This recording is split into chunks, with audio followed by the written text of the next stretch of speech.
No hay marinero que se precie que no conozca esta leyenda. Los que vivimos parte de nuestra infancia en la costa, la hemos escuchado múltiples veces de boca de diferentes pescadores. Ya más adulto, me la recordaban algunos verdaderos lobos de mar, mientras entre trago y trago trataban de ahogar los recuerdos y la soledad. Porque el mar es duro y peligroso. En él existen animales terribles que se esconden bajo la superficie del abismo infinito. Muchos son seres que aún no se han descubierto. Algunos utilizan letales venenos, descargas eléctricas, colmillos gigantes e incluso tentáculos para dar abrazos mortales a sus víctimas. Los marineros ven a muchos de estos depredadores del mar. Algunos me contaban que desde el puente arrojaban objetos que justo al golpear el mar despertaban el interés de tiburones tigre de más de 3 metros, que salían a la superficie para comprobar si lo que caía era comestible. En otras ocasiones me decían que animales gigantes que no podrían identificar pasaban al lado del barco advirtiéndolos de su presencia. Pero otras fuerzas malignas se ocultan en él.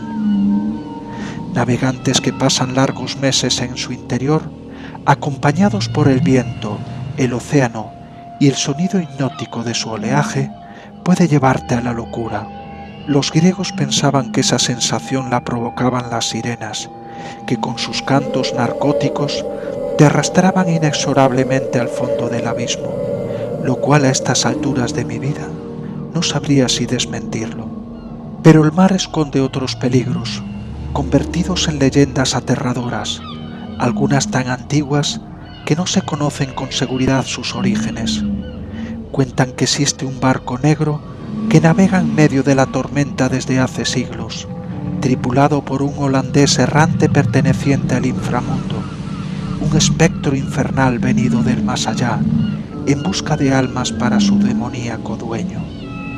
Aunque la existencia de barcos fantasma es tan remota como el origen de los tiempos, esta leyenda en particular se inició en el siglo XVII. En esa época, los holandeses eran unos excelentes marineros, algunos de los cuales se dedicaron al comercio y otros prefirieron el camino más fácil y peligroso de la piratería. En aquel tiempo existían 2 cabos míticos para los navegantes, el Cabo de Hornos y el de Buena Esperanza. Al cruzarlos, eran comunes las tormentas más peligrosas del planeta. Por tanto, solo aquellos que poseyeran una destreza y valentía casi sobrenatural podrían atravesarlos. De ahí se inició la costumbre de llevar un pendiente en la oreja, inicialmente propio de los marineros, uno para cada cabo que se atravesaba. Dicen que el primero en hacerlo fue Drake, que se engalanaba poniéndoselos de oro. Cuenta la leyenda que un holandés errante cuyo nombre varía según las fuentes, aunque la mayoría coinciden en que se llamaba Willem Bardecken, quiso cruzar el Cabo de Buena Esperanza en unas condiciones climáticas mucho peores que las habituales. La tripulación trató de advertirle del peligro y le aconsejaron que era mejor ir a un puerto seguro. Como el capitán no hizo ni caso, se amotinaron. El bravo marinero logró aplacar la revuelta y lanzó al cabecilla por la borda. La tripulación asustada se refugió en la bodega del barco para protegerse de la tempestad mientras rezaba. En la cubierta, el capitán, loco y obcecado por el deseo de cruzar el cabo que le llevaría a las Indias, se ató al timón para evitar que el oleaje lo barriera del puente lanzándolo al mar. Y así luchó contra la tormenta mientras maldecía a Dios por interponerse en su camino. ¡Maldito! La deidad, ofendida por los insultos y por dirigir a su tripulación hacia el sufrimiento de la tempestad, surgió de entre las negras nubes para decirle que ya que quería navegar, lo haría por el resto de la eternidad. El dios continuó diciendo que sin tocar puerto y acompañado únicamente por un grumete con cornamenta, fauces de tigre y piel áspera, recorrería los mares para siempre.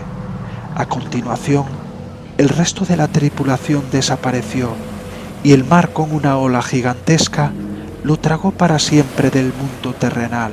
Otras versiones dicen que en un juego de dados perdió su alma con el diablo, algo que nunca logré entender en un hombre inteligente, ya que en una partida contra el demonio es siempre segura la derrota.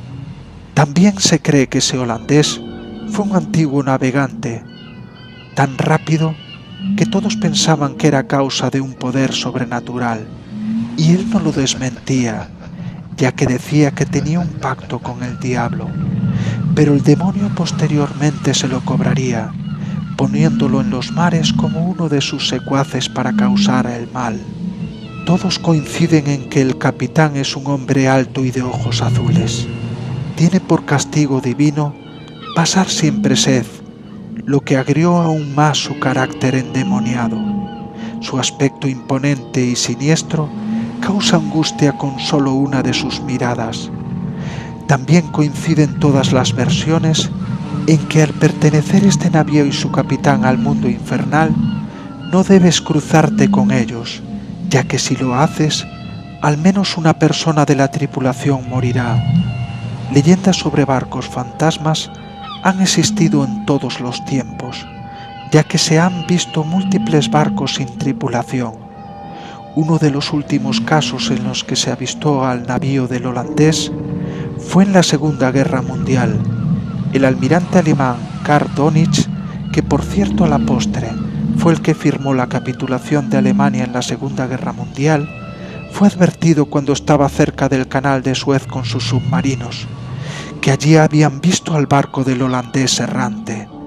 Este hecho lo comunicó a Hitler y ambos, muy supersticiosos, pensaron que era un mal presagio y finalmente decidieron no hacer ningún ataque para no cruzarse con ese barco. Si os interesa este tema, existe literatura sobre estos navíos espectrales, como la que escribió en 1839 el capitán Frederick Marriott, la cual os recomiendo y que, como no podía ser de otra manera, se llama El buque fantasma. Pero no hay nada mejor para que os hagáis una idea de este espectro que relataros por mí lo que me dijeron algunas personas que lo vieron a la distancia y que pudieron contarlo.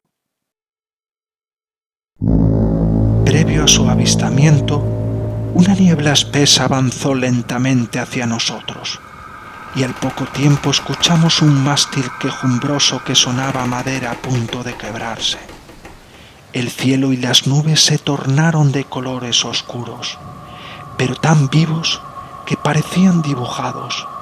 Entre la bruma apareció la estructura colosal de un navío negro, quizás un galeón, cuyo mástil a duras penas sostenía un velamen completamente desplegado que ondeaba al viento.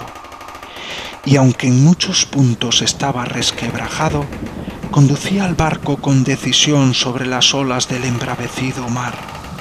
Sin embargo, el encolerizado océano no parecía afectarle, de tal modo que si hubiese perdido la cordura, diría que flotaba en el aire sobre el mar.